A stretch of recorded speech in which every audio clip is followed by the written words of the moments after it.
Are you looking to up your real estate investing game? Well, you're in the right place. Welcome to the Sub 2 Deals Show with your host, Sub 2 expert William Tingle. Hey, Sub-2ers, my name is William Tingle of sub2deals.com. I'd like to welcome you to this episode of the Sub 2 Deals Show, where we talk about all things subject to.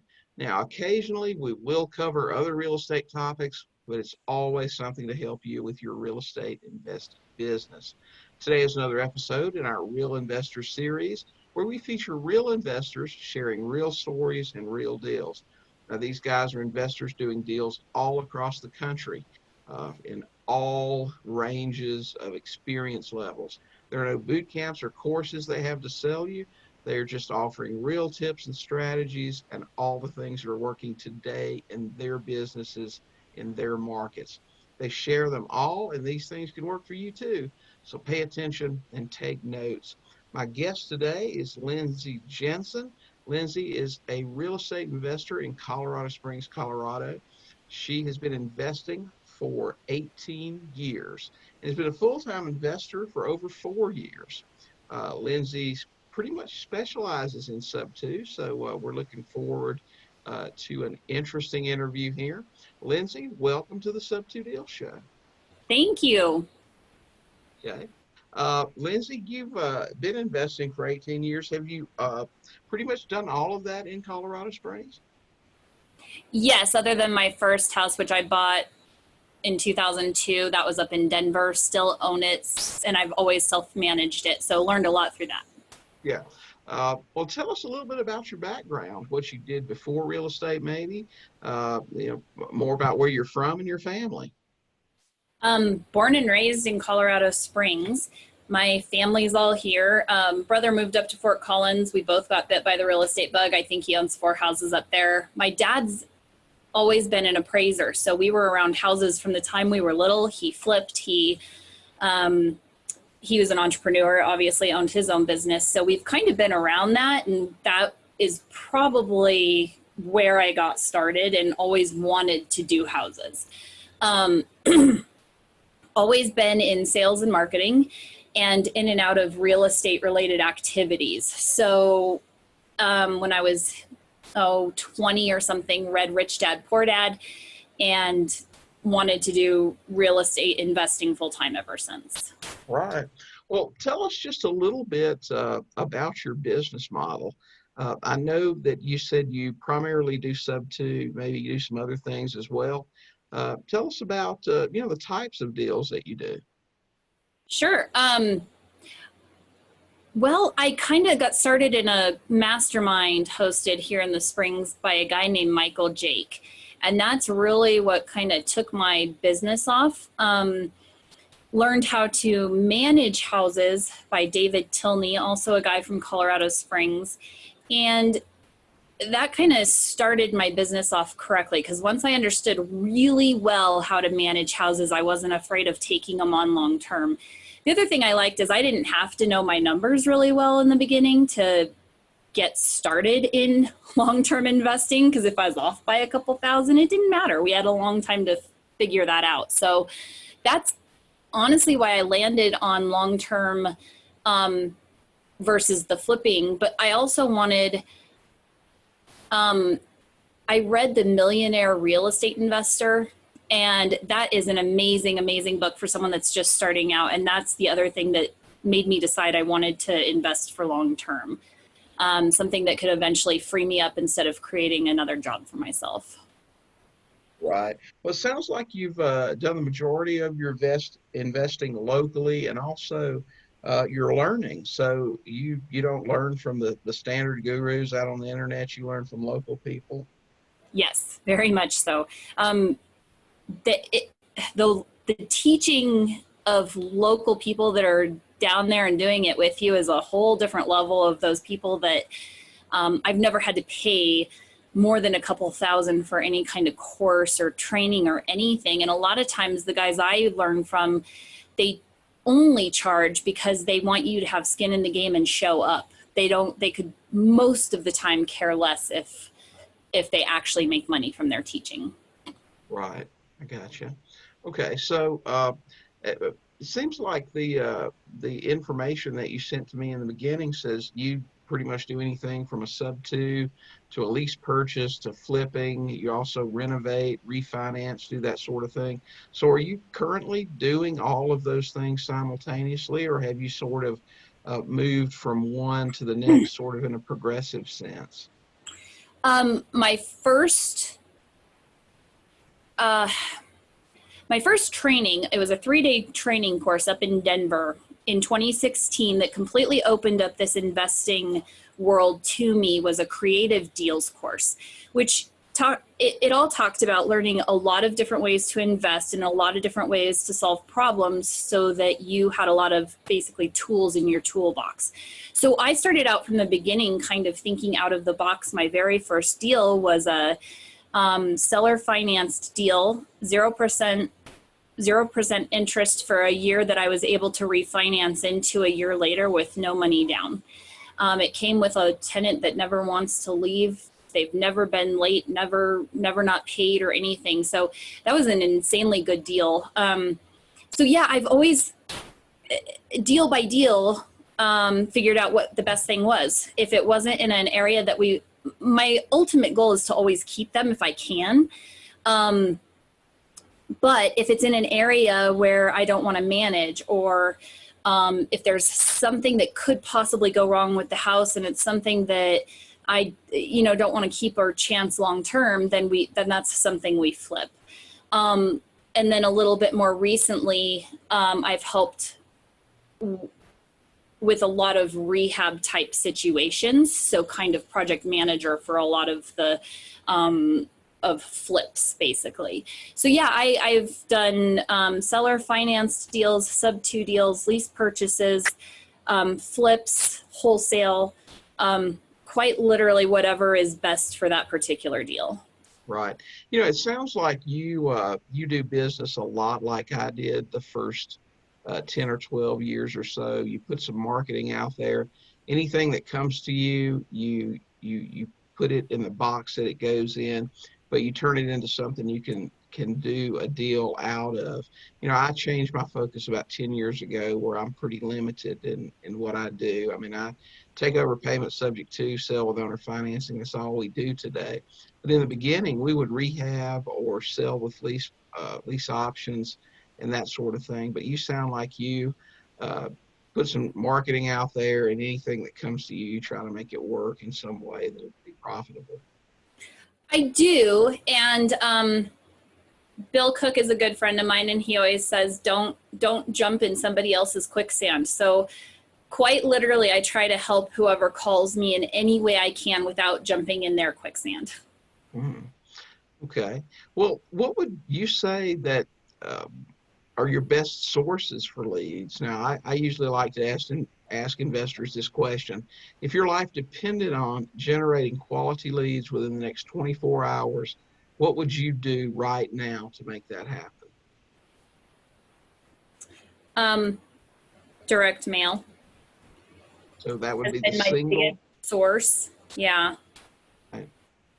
I know from your notes that you sent me that you also cold call and door knock. Are you still good? Well, I'm obviously not today. This is actually being recorded during the COVID crisis that we're having. Yes. But take that out of the equation, and so you do a lot of cold call. Well, cold calling would be fine, but door knocking. Normally, do you still do a good bit of that? No, I've only done it a couple times with Bill Cook, who I just mentioned. So the reason I put some of that down is because I think if you're in this with a pure heart to truly help people, you can get leads from whatever you decide to do. Direct mail, cold calling, texting, door knocking. I have literally closed a deal from every single one of those lead sources and a referral. Like I've closed deals on all of those. Right. For your direct mail, if you don't mind sharing with us, what are your main targets? I mean, who are you mailing to, and how do you get your develop your list for that? There's several different ones that we've mailed to over time. Like there's places that you can purchase what are called predictive lists. And it kind of shows, they go off of various points. Some tell you and some don't what their points of theory are on which people are going to be moving or potentially moving soon. So that's a big one of ours. And then I've done absentee owner direct mails. So again, it's varied. And as long as you're consistent with any list, I've gotten deals from almost all different sources as far as listables. Mm-hmm. A list source, is that what you said? Well, any list source is a place you can pull lists, yes. Mm-hmm. But I mean, wherever I'm getting my lists from, whether it's a title company or list source or buying it as a predictive list from whoever's selling those, any one of those sources can give you deals. Right. Okay. And cold calling, are you doing a good bit of that? Not currently. I have 2 kids at home, and even though I do this technically full time, I am the main caretaker for my kids. My husband helps out at times like this where I'm like, hey, don't let them run into the room with you, or, stuff like that. But for the most part, I kind of make sure they get where they need to go and stuff like that. So I like having things that are not time consuming for me. So I tend to do the stuff that produces phone calls, which tends to be more expensive. So if you don't have a ton of money to put into it, I would highly recommend cold calling. We do too, Lindsay. As a matter of fact, we probably get a quarter to a third of the deals that we've been doing from cold calling. I absolutely love it. Yep, me too. Yeah, cold calling is really great. You also mentioned that you do some door knocking. I'm guessing that's primarily with pre-foreclosures? Again, I don't door knock a lot. I went on a door knocking course with Bill Cook, ended up buying one of the houses we door knocked on that. It's an awesome course, but what it did for me is kind of made me not afraid to knock on a door when I have specific things that I'm looking for. So kind of like what you said, if I know a house is in pre-foreclosure, I have zero issues with going up and just talking to somebody. I know what to do and how to do it and how to approach people. So it's more of I'll go knock that door versus going and door knocking, say, the way Bill Cook does. Right. Okay. So if you had to say, what would you say that the key factors are in, now you said you door knocked and you actually, it sounds like bought one of the houses that you actually went out on your first trip doing that with. What would you say are some key factors when you're door knocking, especially, as a lady? It seems like that a lot of the students that I have, the ladies are a little bit more afraid to do that sort of thing. And so what would you say are some of the key factors in, staying safe and making a connection with your seller and establishing that trust factor? Well, for instance, Bill Cook teaches right after you knock on a door, you back up 15, 20 feet. Mm-hmm. You don't get all up in somebody's face, and then you just ask them. And, I've been in sales my entire life, so I'm comfortable with people. I am not selling people on anything. I am 100% comfortable with just being me, asking questions, and being real. And I think as long as you're real with somebody, people respond very well. And the other thing is I think most people are good. Mm-hmm. Like I said, taking his door knocking course, you realize how amazing people are. And it takes the fear out of it. There's, nobody points guns in your face. And one of the ladies whose door we knocked on, it was her friend's house that we ended up purchasing. She's to this day is my cleaning lady. Mm-hmm. She and I are still good friends. So I actually bought the house her daughter lives in. Yeah, it's funny what leads to something like that. Right.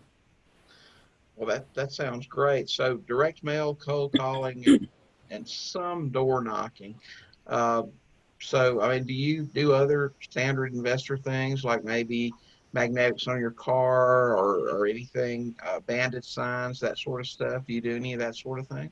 I haven't yet, but I probably should. I just started doing some like a video testimonial type website, YouTube channel, I guess. So I just started recording testimonials with my sellers, Right. more like case study type things so that others start, so that people feel comfortable and know that this isn't, they're not the only ones that sell their house like this. So, being able to, it also helps people understand what I really do. Hmm. Okay. So do you have any favorite tools or things that you use to help you in business that you would share with the listeners? Yes, my favorite thing is Trello, as most people who know me would say. It's a simple, free tool that you can do a ton of stuff with. It is not a CRM that sends out automated emails and drip campaigns or anything like that. I've never needed to do that to grow my business. And honestly, I feel like a lot of that stuff traps you into working on that stuff so much you're not out there meeting with people. So when I started using, and believe me, I'm an internet marketer, so I'm very into those kinds of systems when it's the right thing. But I feel like you have to be so specific, and when you're helping people with real estate problems, in my opinion, you really need to be real with them and not treat them as a number in your system. And so Trello's helped me keep track of what I need to do and when, and who I need to follow up with and when, and it organizes me from everything from a flip to what I need to get done when I'm doing a sub-2 to when a lead comes in to when I purchase something. So I have various systems on different boards within that system, and I absolutely love it. And you're able to tailor that to however you run your business, and it's very easy to understand. Right. So do I understand correctly, Trello is like a CRM? It can be. Trello is whatever you want it to be. I mean, you can organize your weekly meal plan on it. So you can quite literally do anything you need to with it. Right. And did I also understand you to say that it's free? It is free. Okay. Well, that's great. A tool you can use that helps you that much that doesn't cost anything. I'm sure there'll be a lot of people interested in that. Agreed. And the funny thing is I went from using another CRM system that cost me a couple $1,000 a year to this, and liked this better. Oh, well, that's great. And you've used it for how long? Oh, probably 3 or 4 years. Well, that's great. If you found something that you've been happy with that long. So obviously, I guess it grows with your business. It does, absolutely. It's not a limited type thing where they sell you up on something else. No. There's definitely some plugins that you can purchase added utility for, but they're minimal. We're talking like a $15 a month charge, or $45 a year, or it's minimal, and it's if you need it. Mm-hmm. Okay. Well, that sounds great. Yeah, I love it. Okay, sub-tours, Lindsey and I are going to take a quick break, and when we come back, she's going to share with us what she looks for when she evaluates a sub-2 deal and decides if it's something that she wants to pursue or pass on. So you guys stick with us, and we'll be back in just a minute. The Sub-2 Deals Show with your host, Sub-2 expert William Tingle. We'll be right back. Have you ever had a seller give you a house? It's a pretty awesome experience. If a seller wanted to give you a house today, would you know what needed to be done to make the deal happen? Would you like to learn how? The Ultimate Sub-2 Guidebook will show you exactly what you need to get those deeds and sell those houses with seller financing. Join the thousands of other investors across the country who learned how to get the deed with the Ultimate Sub-2 Guidebook. Get the Ultimate Sub-2 Guidebook today at sub2deals.com. Back to the show, the Sub-2 Deals Show, with your host, Sub-2 expert William Tingle. Okay, Sub-2ers, we are back with Lindsey Jensen. Lindsey is a full-time real estate investor in Colorado Springs, and she's been telling us all about her business, things that she does to generate leads, her favorite tools, and now she's going to explain to us what she looks for when she gets a lead and how she determines if it's something that she's interested in or she's going to take a pass on. So Lindsey, tell me, when you do your direct mail or your cold calling or however you generate leads, and someone gives you a call and you touch base with them, how do you decide if it's something that's going to be worth your time? I find out the details of what's going on with the person and their house and why they're selling first. And I always go take a look at it. It's a balance with us as to whether or not we take on a house, because I have bought absolutely gorgeous houses that they could be sold by a real estate agent. The person just wanted a few more bucks, and because the rent will cover the payment and it's a gorgeous house and we can get it sub-2 or lease purchase, we'll go ahead and do that. But we'll also do some that need some rehab. So the biggest thing we look at is, will the rent cover the payment?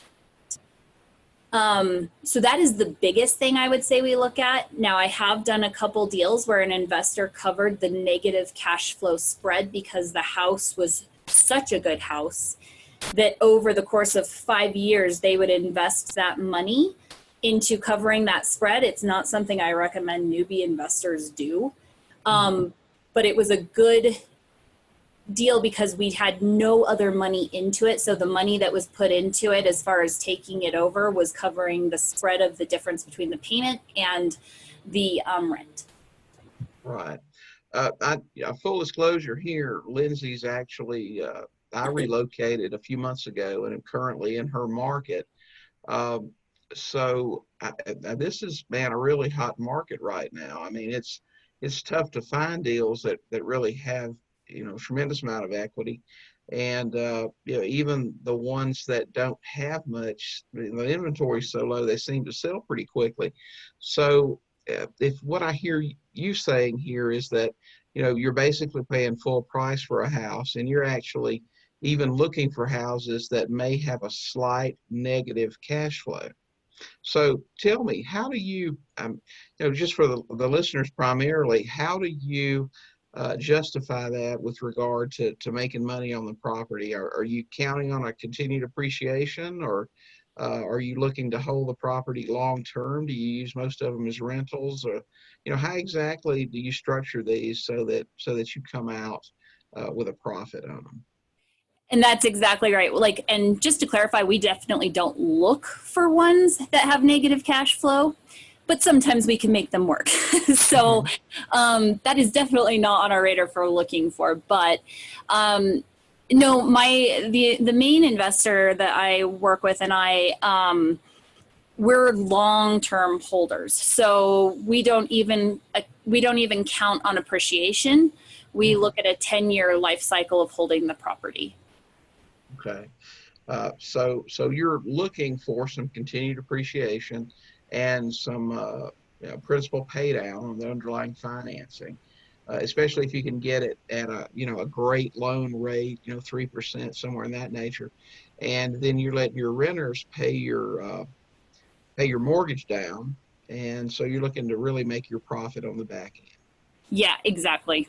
And, over time, rents do go up. And you figure if you have 10 houses and you raise the rent $10 a month per year, which is absolutely nothing. But if you raise your profit just $10 a month per house, that's $100 a month and $1,200 a year. So eventually you do start creating a spread on those. Mm-hmm. Okay. And you don't even have to keep up with rental prices in order to do that. You can really take care of your tenants and give the long-term ones a good deal and still create that rental spread over a period of time. Mm-hmm. Okay.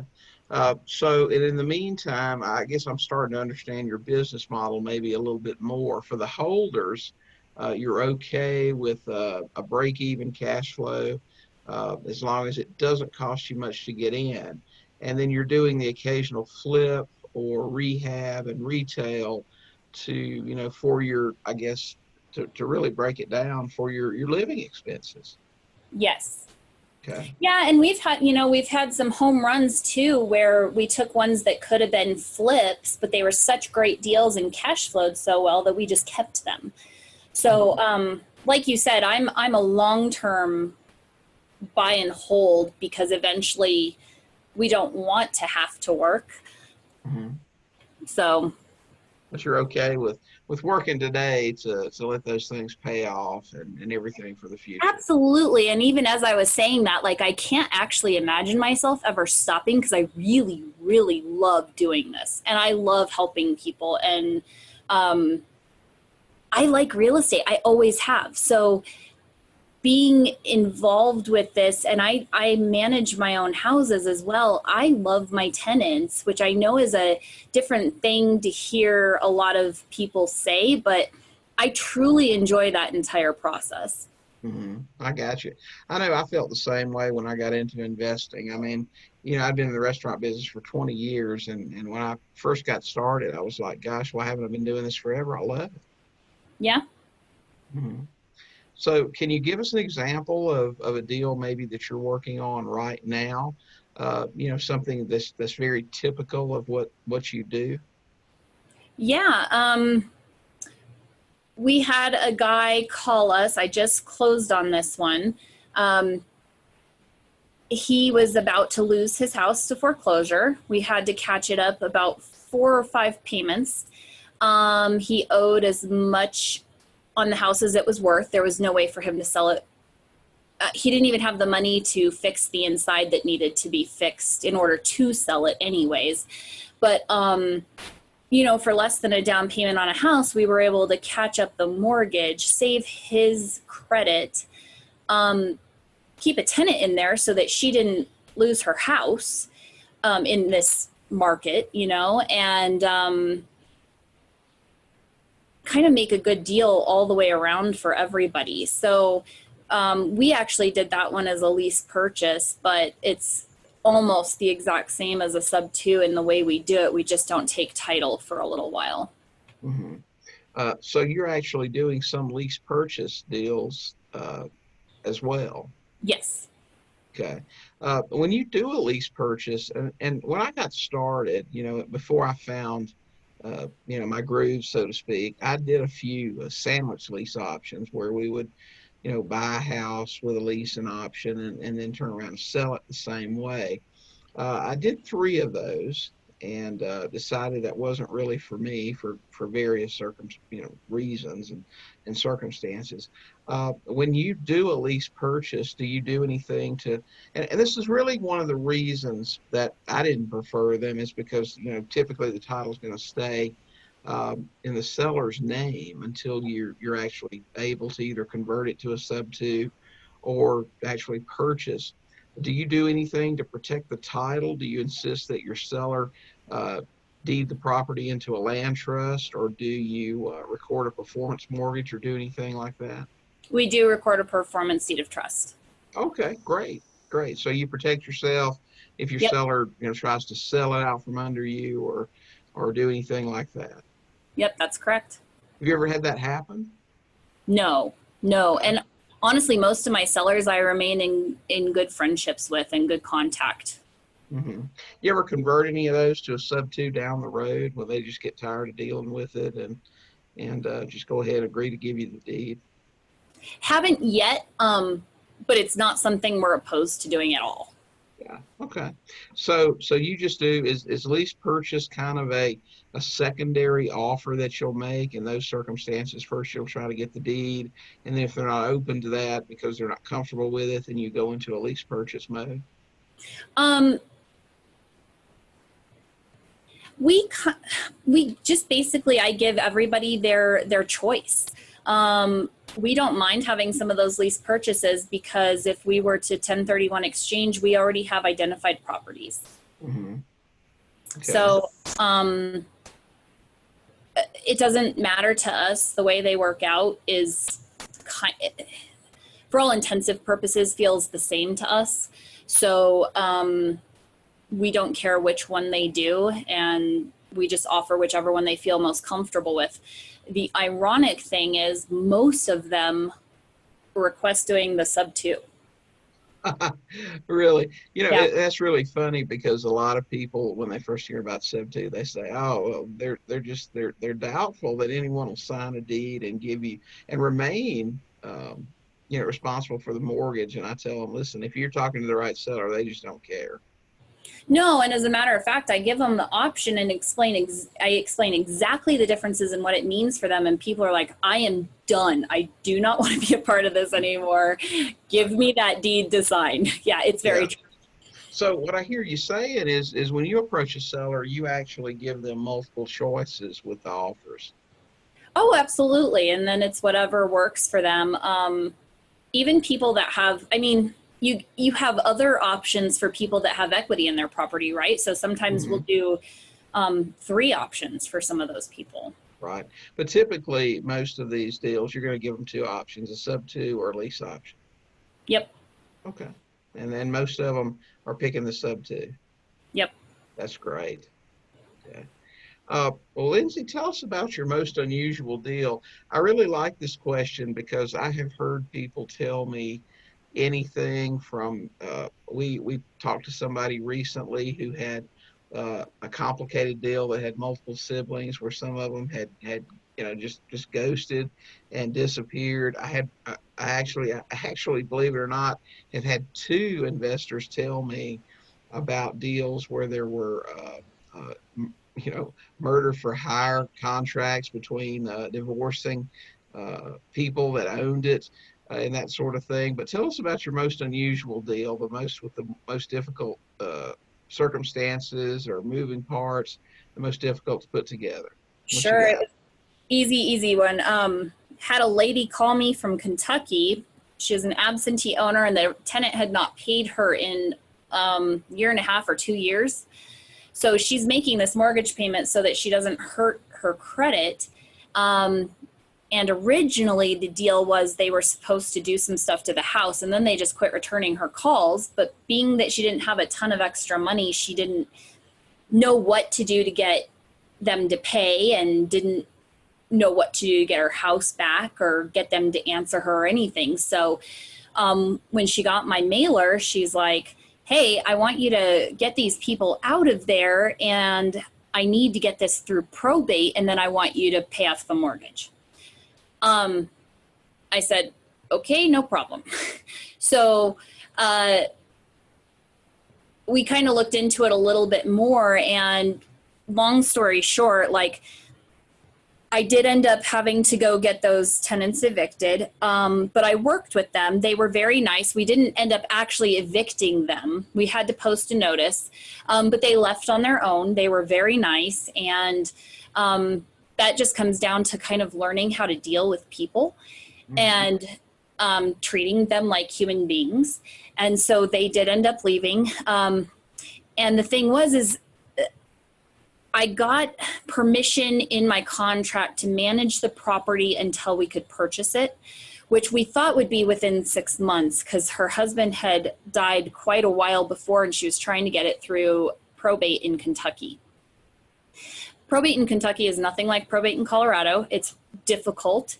And I don't know if it was the lawyer or a particular challenge they had with not having all their paperwork together or what, but it took us 18 months to get that through probate in Colorado or in Kentucky. And so there was no will, which was part of the issue, and other potential people that could have had claims to certain things. So we had to get a lot of stuff sorted out. So right after I took over managing it, we had to get that place rehabbed because it it was bad. It had cockroaches and everything. So we rehabbed it without owning it. I did protect myself in multiple ways in order to get that done. And then rented it out.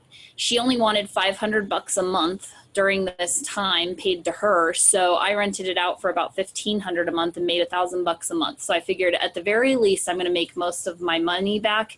And then if she tries to sell it to someone else or something, the deed of trust and all the stuff I had put on the back end would take place. So, but she was a very nice lady. We worked together. We got it through probate in Kentucky finally. And then we couldn't get any lawyers in Colorado to get it through probate. They kept saying, hey, we need letters of administration. And I kept saying they don't give those out in Kentucky. I had to look this stuff up online and send them proof that they don't do letters. I was contacting other lawyers that were easier to get hold of in Kentucky to get information from them to send to the lawyers here. The lawyers here just would not take it on because they're like, this isn't what is required. And I said, well, they do orders in Kentucky, not letters of administration. It just is what it is. So finally, I got fed up with dealing with the lawyers here and walked it down to the courthouse myself and got it right through. So it ended up being great because I learned a ton and saved us $1,500 in Colorado lawyer fees. So, right. Well, and that's the same conversation that I have with students all the time. A difficult deal like this will teach you an awful lot about how things work. Now, just from listening to you, I know right away that if I'm dealing with a house in Kentucky that's got probate, I know that I'm probably looking at a lengthy process. Also, people in Kentucky all need to be educated about trust so they can title their home in a trust and not have to deal with probate in the first place. Absolutely. And it was not even just a trust. I mean, even just having a will there would have helped it out a lot. Right. But in my experience, most people don't have a will. True. So the common sense stuff. But yeah, that sounds like an incredible deal right there. So tell me, you got this thing done, and I don't know how long ago this was, but what was your disposition with this house? How did things shake out, and where are you at with it right now? Well, because it was a difficult deal, the end couldn't be easy. It ended up right at a time where we had a couple other deals going, and there was no way for me to use financing to get it. Mm-hmm.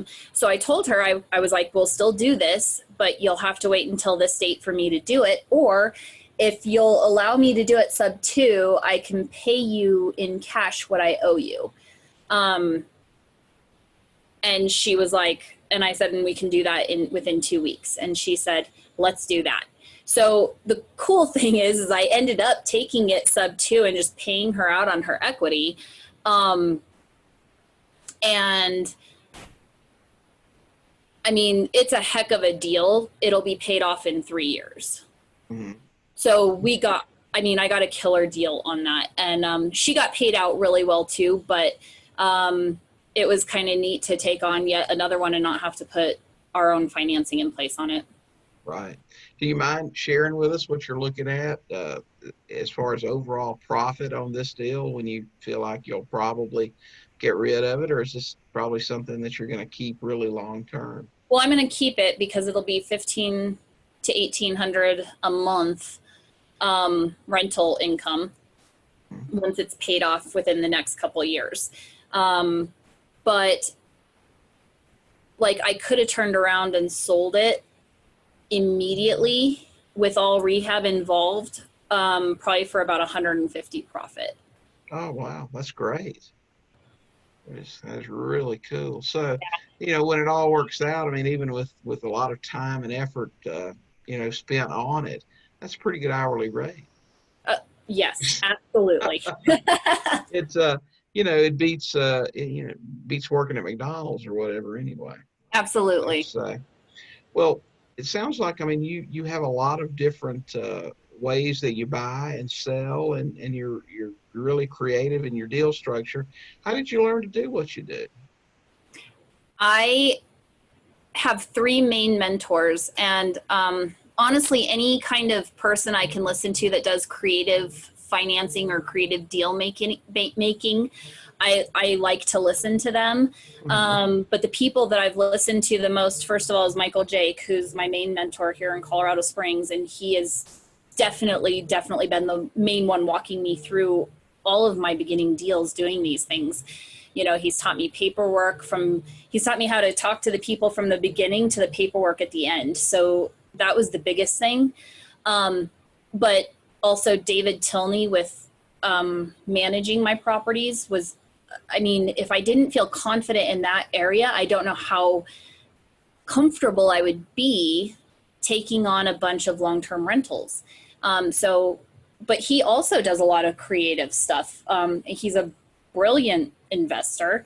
And then Bill Cook is a good friend of mine and has really taken me on and helped me with a lot of things. And like I said, he was speaking at the first creative deal conference I ever went to. So they are no joke, the main three people I've listened to get where I am. And they're amazing, amazing people. Yeah. You mentioned property management several times. Do you manage your own stuff, or do you have a property management company? No, I manage all my own stuff. That's what I tell people all the time.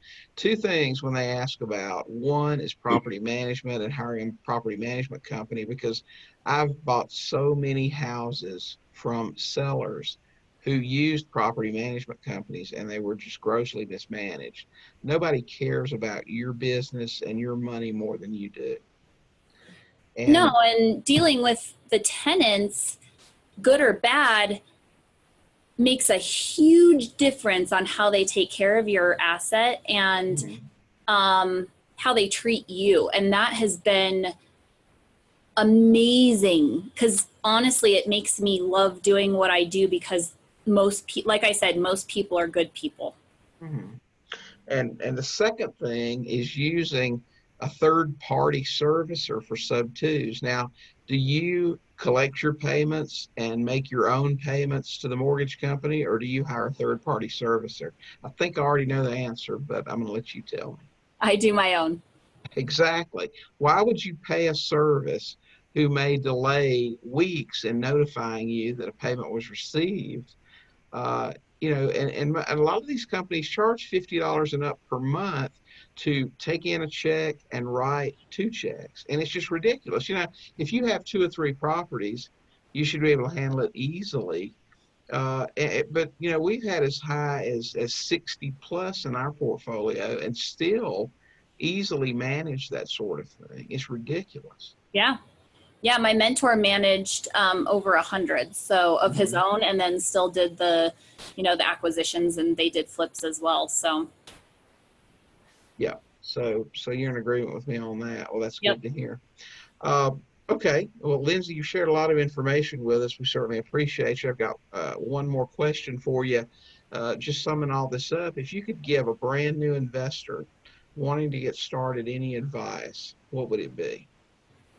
The first one that I learned, thank God, early on is do not spend a ton of money on your investing advice or training, because the best of the best are out there, and do it for the fun of teaching. They want to pass this down to another generation, and they will teach you the real stuff because they're actually in the trenches doing it. So, people like Bill Cook and David Tilney are out there training and teaching right now. If you're in Colorado Springs, Mike Jake, those are the people you want to be studying under.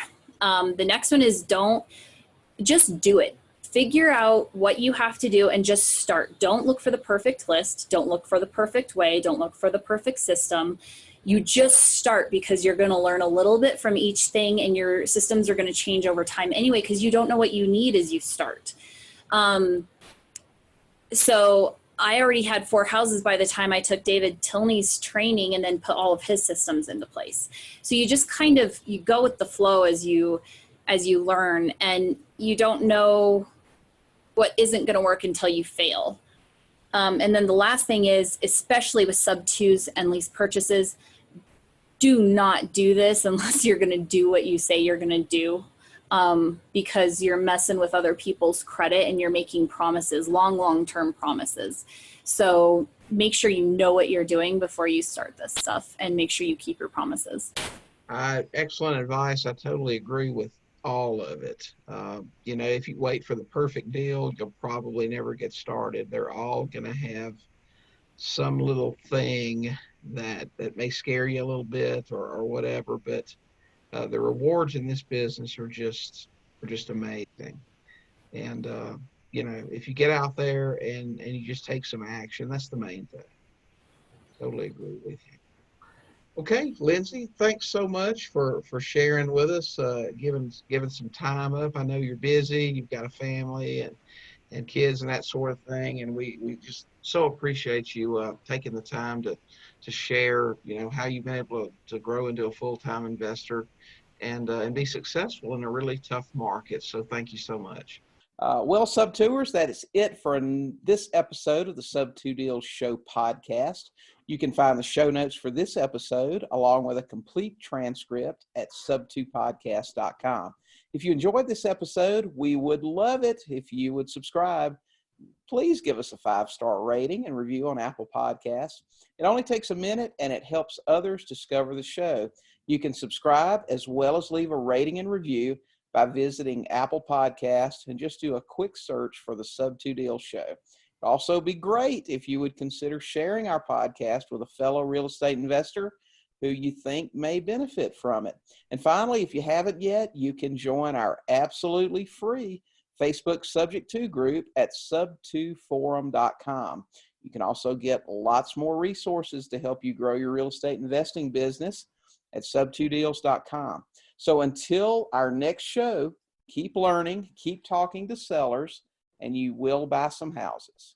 Thanks so much for listening to this episode of the Sub-2 Deals Show with William Tingle. If you enjoyed today's episode, please leave a review and subscribe. And for more great content and to stay up to date, visit sub2deals.com and on Facebook at Sub2 Deals. We'll catch you next time.